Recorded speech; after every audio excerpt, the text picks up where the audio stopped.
KTR quash petition పై హైకోర్టులో విచారణ తిరిగి ప్రారంభమైంది. ఏసీబీ తరఫున ఏజీ సుదర్శన్ రెడ్డి వాదనలు వినిపిస్తున్నారు. కేటీఆర్ పిటిషన్కు విచారణ అర్హత లేదని ఇప్పటికే ఏసీబీ కౌంటర్ దాఖలు చేసింది.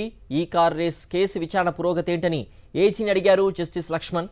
ఫిర్యాదుదారు స్టేట్మెంట్ రికార్డు పూర్తయిందని ఏజీ కోర్టు దృష్టికి తీసుకెళ్లారు. అటు ఇప్పటికే కేటీఆర్ తరఫు న్యాయవాదుల వాదనలు పూర్తయ్యాయి.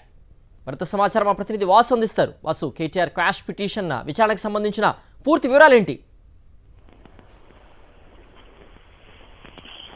ఇది హైకోర్టులో కేటీఆర్ క్వాష్ పిటిషన్ కి సంబంధించి ఫార్ములా ఈ రేసింగ్ కేసు సంబంధించిన విచారణ వాడివేడి వాదనలు అయితే కొనసాగుతున్నాయి. ప్రధానంగా ఇప్పటి వరకు కేటీఆర్ తరఫున సిద్ధార్థ్ దవే వాదన వినిపించారు సుప్రీంకోర్టు న్యాయవాది.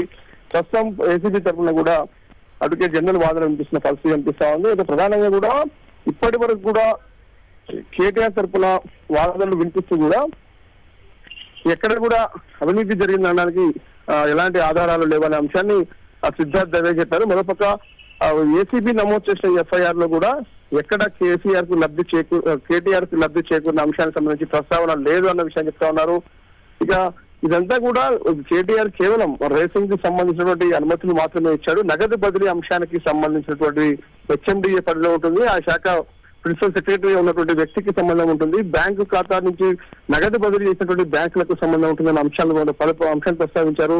అది ప్రధానంగా కూడా 409 ఐపీసీ సెక్షన్ కి సంబంధించి ఎందుకు నమోదు చేశారని కోర్టు నేపథ్యంలో కూడా 14 నెలల క్రితం ఘటన జరిగినప్పుడు బిఎన్ఎస్ యాక్ట్ పెట్టకుండా ఎందుకు ఐపీ సెక్షన్ పెట్టారని కూడా కోర్టు క్వశ్చన్ చేసిన నేపథ్యంలో కూడా వాళ్ళు అంటే గతంలో జరిగింది కాబట్టి ఐపీ సెక్షన్ పెట్టామని వివరణ ఇచ్చారు. కానీ 409 సంబంధించి కేటీఆర్ కి సంబంధించి అప్లికేబుల్ కాదు, ఈ కేసు పెట్టడానికి వీలు లేదని కూడా ఆయన వాదన వినిపించిన పరిస్థితి కనిపిస్తా ఉంది. కేసీఆర్ నగదు బదిలీకి సంబంధించి ఎక్కడ లబ్ధి చేకూరలేదు కాబట్టి ఆయన క్వాష్ పిటిషన్ ను అలో చేయాలంటూ కూడా ఆయన వాదన వినిపించారు. ప్రస్తుతం మధ్యాహ్నం వరకు కూడా ఆయన వాదన జరిగిన తర్వాత కూడా ఇప్పుడు 2:30 నుంచి కూడా కొద్దిసేపు క్రితమే ఏసీబీ వాదన ప్రారంభమైంది.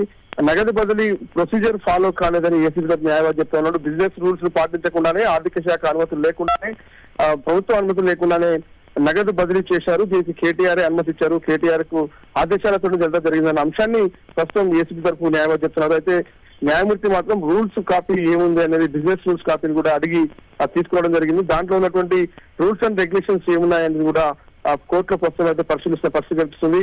మరోపక్క ఈడీ సైతం కేటీఆర్ కు నోటీసులు జారీ చేసిన విషయాన్ని ఏసీబీ న్యాయవాది కోర్టు తెలిపారు. కానీ అది ఈడీది ప్రత్యేక మన సంబంధం లేని విషయం అంటూ కూడా న్యాయమూర్తి చెప్పడం జరిగింది.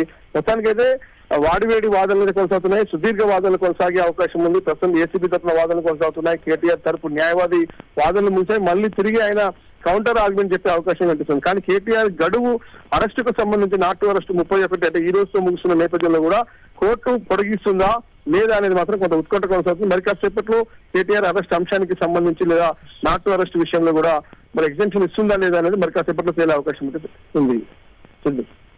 ఓకే వాసు.